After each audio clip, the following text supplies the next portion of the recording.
Babala para sa mga bata dahil ang mapapanood nyo. Ngayon ay hindi pwede para sa inyo at kung may lakas ka ng loob na panoorin ito, siguradong mapapapunta ka sa CR ng wala sa oras. Tara tunghayan natin ang isang isekai story na naging isang pinakamahinang goblin sa ibang mundo at may natatanging kakayahan na lumakas sa tuwing nakakapag-tiktokan sa mga babaeng nilalang at ang pamagat ng ating kwento ay From Goblin to Goblin God. Sinabihan ni Dennis ang reyna na mas lalo siyang humanga rito matapos niyang malaman kung gaano talaga ito nagmamalasakit sa kanya. Nalaman din natin na ang kautusan ni Reyna Dale at ang tukso ng masasarap na alak ay sapat na upang muling pasiglahin ng mga duwende ang kanilang sigla at ituloy ang plano, ang paggawa ng mga mahiwagang kasangkapan sa tulong ni Apollo. Kinailangan itong pagsabayin ang pagmimina, pag-engkanto, at pagpuputforge sa basbas ng mga banal na Diyos upang magtagumpay.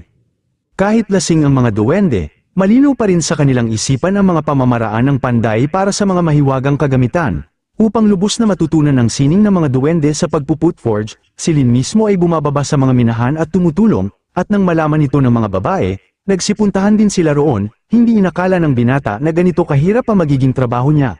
Ngunit alang-alang sa plano, tiniis niya at nagpatuloy sa paggawa. Paglipat ng tagpo, makikita sa loob ng kastilyo si Dennis at ang reyna na magkasamang kumakain. Pinupuri siya ni Reyna Dale dahil hindi niya inaasahan na si Dennis ay magiging ganito kahusay, pati sa pagmimina ng mga mineral. Siya mismo ang gumagawa, dahil sa halimbawa ng binata, ang ibang mga bihasang manggagawa ay napilitan ding magpakasipag, dahil para sa kanila ay kahihiyan kung ang isang baguhan ay mas nagsusumikap pa kaysa sa kanila. Ngunit matatag ang sagot ni Dennis sa reyna, sinabi niyang kailangan niyang gawin ito upang siya mismo ay matuto. Biglang hinawakan ng binata ang kamay ng reyna at kalmadong sinabi na ngayong unang araw pa lamang ng pagmimina, at kahit sagot na ng maharlikang pamilya ang lahat ng inumin sa buong lungsod ngayong gabi, mas mabuti nang maglibot siya upang hikayatin at pasiglahin ang lahat upang walang magreklamo.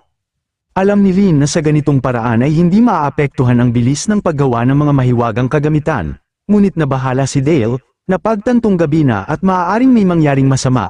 Naisip niya kung ano ang magagawa ni Lin kapag nalagay ito sa panganib. Ngumiti lamang ang binata at sinabing, kung ako nga ang nakapuksa ng mga ghoul, sino pa ba ang makakapanakit sa akin?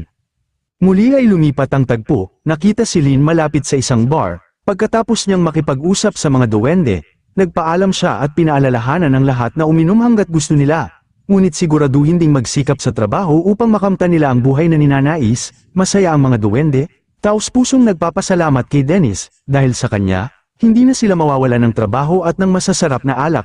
Tiniyak nila sa binata na pagsisikapan nila ang lahat habang may inumin at trabaho sila. Napangiti si Lin,